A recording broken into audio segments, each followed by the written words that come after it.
Welcome sa Durs TV. Kung interesado ka sa ganitong news, huwag kalimutang isubscribe ang ating YouTube channel. Maraming salamat! Welcome po ulit sa ating panibagong update tungkol sa Kim Pao. Ihahatid ko po sa inyo ang pinakabago at pinaka-latest na mga kaganapan tungkol sa kanila. Kaya naman kung hindi ka pa subscriber ng ating channel, pindutin nyo na ang notification bell para lagi kayong updated sa mga balitang trending at napapanahon.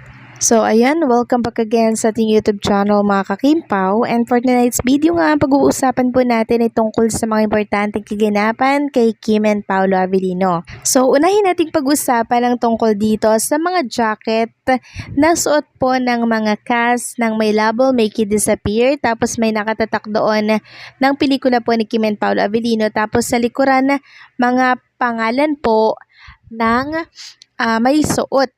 So ito po pala ay galing kay Lovely Abella at kay Bench Manalo. Grabe naman, napaka-generous din netong si Lovely Abella kasi yung lahat po ng cast ng may label Make It Disappear, yung mga bida doon, meron po noon and talagang pinapersonalize nila ito. Grabe, maraming salamat Bench and Lovely Abella sa talagang pagmamahal sa grupo ninyo. Kung baga teamwork, para nang sa ganon mas lalong lumakas yung hatak ng pelikula.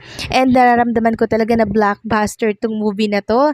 And malaking tulong ito sa mga cast, lalo na po kina Kim and Paolo Avellino dahil malaking tagumpay ito para po sa kanila.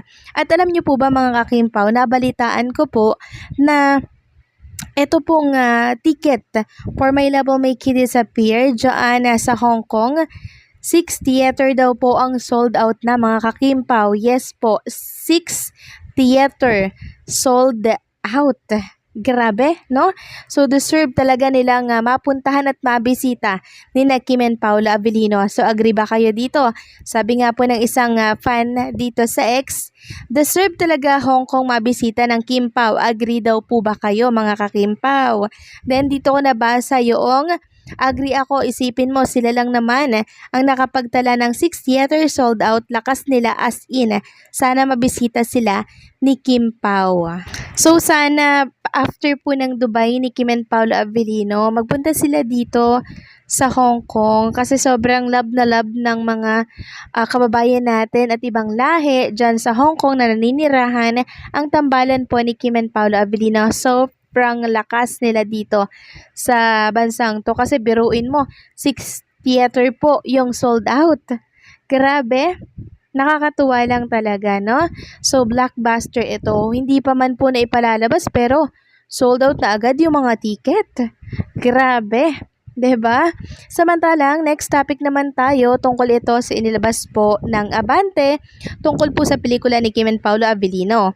Sabi nga dito sa inilabas nilang write-ups, kahit mga foreign international entertainment lifestyle ay binibigyan ng atensyon daw ang Kim Pao o tambalan ni na Kim Chiu and Paolo Avellino dahil sa ikalawang pagkakataon ay muling na-feature ang lalabas na movie ng dalawa, ang may label Make It Disappear.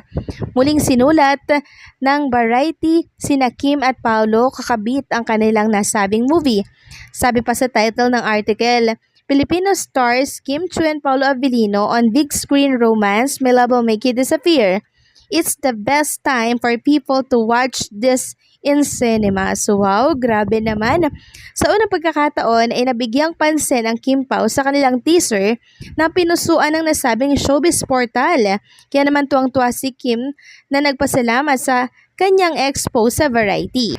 Samantala, top biller sa ilang mga malalaking sinehan sa Dubai ang pelikula ni Kim Pao. Kahit may mga kasabay itong mga foreign films, ang trailer ng Kim Pao ang ipinapalabas sa mga LED posts sa lobby ng mga sinihan. Ito ay ang mga digital screen square posts na harap mismo ng mga sinihan. Alam ng mga tiga Dubai na dadagsain ang movie sa dami ng mga Pinoy na nag-aabang po sa showing. So, grabe naman yun, 'di ba? Maging yung foreign movies nila diyan sa Dubai, naiitsapwera dahil dito sa movie po ni Kim and Paolo Avellino. Kasi alam po nila na sobrang lakas ng hatak nga naman ni Kim and Paolo. And syempre, maraming mga kababayan po natin ang nandirito po sa Dubai.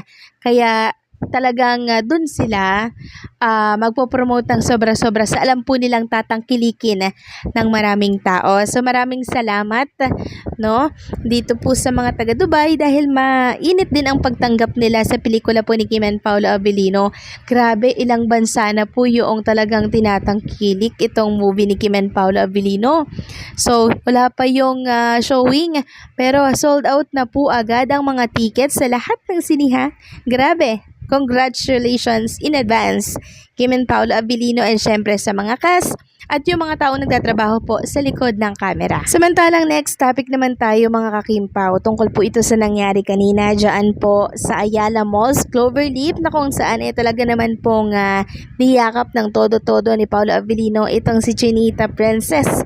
Super grabe, nag-enjoy talaga ang mga Kimpaw fans natin dito po sa Quezon City, Ayala Malls, Cloverleaf, dahil talagang binusog sila ni Kim and Paolo Avellino ng pagpapakiligan, syempre ng pagmamahal at sweetness. So napaka swerte naman ng mga andyan kanina kasi nasaksihan nila yung mga pangyayari dyan. So talagang tumatapang na po si Kim and Paolo Avellino, no?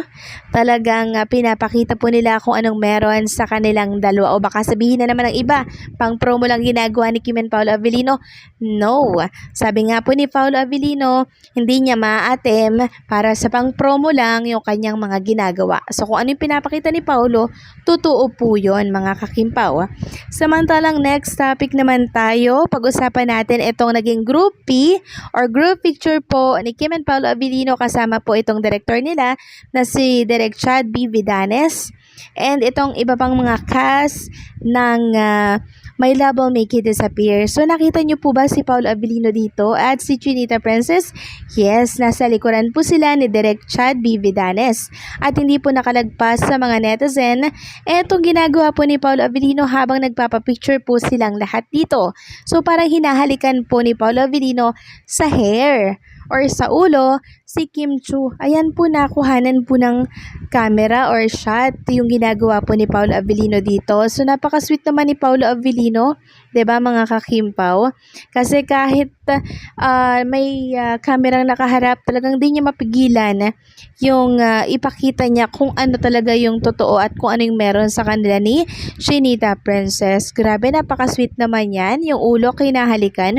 So iba kasi mga kakimpaw, pag yung lalaki po, sa head nagkikis, sa hair nagkikis. So, ibig sabihin lamang no, na talaga namang napaka-gentleman nila, faithful at totoo ang pag-ibig nila sa kanilang mga iniirog. Katulad po ni Paolo, humalik siya sa buhok or sa ulo ni Kim. Ibig sabihin ito, totoo po ang kanyang hangarin kay Chinita. So, paano hanggang dito na lamang po ang update natin. Maraming salamat po sa patuloy na pagsuporta.